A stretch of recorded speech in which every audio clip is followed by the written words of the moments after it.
بسم اللہ الرحمن الرحیم۔ حضرت انس بن مالک رضی اللہ عنہ فرماتے ہیں کہ رسول اللہ صلی اللہ علیہ وسلم نے ارشاد فرمایا، جب قیامت کا دن ہوگا تو پریشانی کی وجہ سے لوگ ایک دوسرے کے پاس بھاگے بھاگے پھریں گے، چنانچہ حضرت آدم علیہ السلام کے پاس جائیں گے اور ان سے عرض کریں گے، آپ اپنے رب سے ہماری شفاعت کر دیجئے۔ وہ فرمائیں گے، میں اس کا اہل نہیں۔ تم ابراہیم علیہ السلام کے پاس جاؤ، وہ اللہ تعالیٰ کے دوست ہیں۔ یا ان کے پاس جائیں گے، وہ فرمائیں گے، میں اس کا اہل نہیں۔ تم موسیٰ علیہ السلام کے پاس جاؤ، وہ کلیم اللہ ہیں، یعنی اللہ تعالیٰ سے باتیں کرنے والے ہیں۔ یا ان کے پاس جائیں گے، وہ ابھی فرمائیں گے، میں اس کا اہل نہیں ہوں۔ لیکن تم عیسیٰ علیہ السلام کے پاس جاؤ، وہ روح اللہ اور کلیم اللہ ہیں۔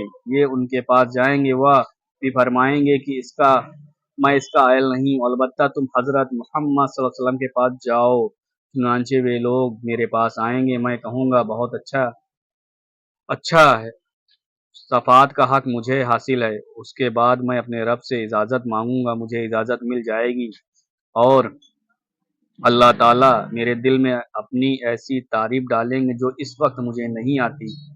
میں انہی کلمات کے ساتھ اللہ تعالیٰ کی تعریف کروں گا اور سجدے میں گر جاؤں گا۔ ارشاد ہوگا، محمد صلی اللہ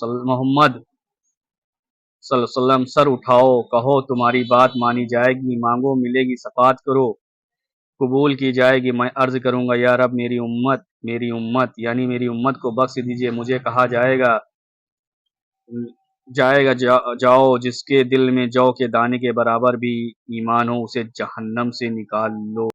میں جاؤں گا اور حکم کی تعمیل کروں گا، واپس آ کر پھر انہی کلمات کے ساتھ اللہ تعالیٰ کی تعریف کروں گا اور سجدہ میں گر جاؤں گا۔ ارشاد ہوگا، محمد صلی اللہ علیہ وسلم، سر اٹھاؤ، کہو تمہاری بات مانی جائے گی، مانگو ملے گا، شفاعت کرو قبول کی جائے گی۔ میں عرض کروں گا، یا رب میری امت۔ مجھ سے کہا جائے گا، جاؤ، جس کے دل میں ایک ذرہ یا ایک رائی کے دانے کے برابر بھی ایمان ہو اسے بھی نکال لو۔ میں جاؤں گا اور حکم کی تعمیل کروں گا، واپس آ کر پھر انہی کلمات کے ساتھ اللہ تعالیٰ کی تعریف کروں گا اور سجدے میں گر جاؤں گا۔ ارشاد ہوگا، محمد صلی اللہ علیہ وسلم، سر اٹھاؤ، کہو تمہاری بات مانی جائے گی، مانگو ملے گا، شفاعت کرو قبول کی جائے گی۔ میں عرض کروں گا، یا رب میری امت۔ مجھ سے کہا جائے گا، جاؤ، جس کے دل میں ایک رائی کے دانے سے بھی کم تر ایمان ہو اسے بھی نکال لو۔ میں جاؤں گا اور حکم کی تعمیل کر کے چوتھی مرتبہ واپس آؤں گا اور پھر انہی کلمات کے ساتھ اللہ تعالیٰ کی تعریف کروں گا۔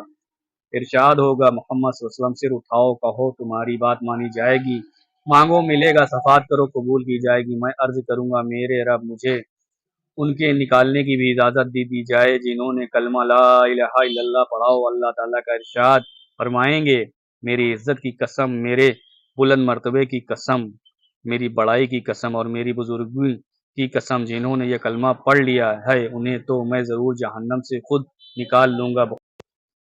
حضرت ابو سعید خدری رضی اللہ عنہ کی حدیث میں اس طرح ہے کہ چوتھی مرتبہ آپ صلی اللہ علیہ وسلم کی بات کے جواب میں اللہ تعالیٰ ارشاد فرمائیں گے، فرشتے بھی شفاعت کر چکے، انبیاء علیہ السلام بھی شفاعت کر چکے اور مومنین بھی شفاعت کر چکے، اب ارحم الراحمین کے علاوہ اور کوئی باقی نہیں رہے گا۔ چنانچہ اللہ تعالیٰ مٹھی بھر کر ایسے لوگوں کو دوزخ سے نکال لیں گے جنہوں نے پہلے کبھی کوئی خیر کا کام نہ کیا ہوگا۔ وہ لوگ دوزخ میں جل کر کوئلہ ہو چکے ہوں گے۔ جنت کے دروازوں کے سامنے ایک نہر ہے جسے نہر حیات کہا جاتا ہے۔ اللہ تعالیٰ اس میں ان لوگوں کو ڈال دیں گے، وہ اس میں سے فوری طور پر تر و تازہ ہو کر نکل آئیں گے، جیسے دانہ سیلاب کے کوڑے میں پانی اور کھاد ملنے کی وجہ سے فوری اگ آتا ہے، اور یہ لوگ موتی کی طرح صاف ستھرے اور چمکدار ہو جائیں گے۔ ان کی گردنوں میں سونے کے پٹے پڑے ہوں گے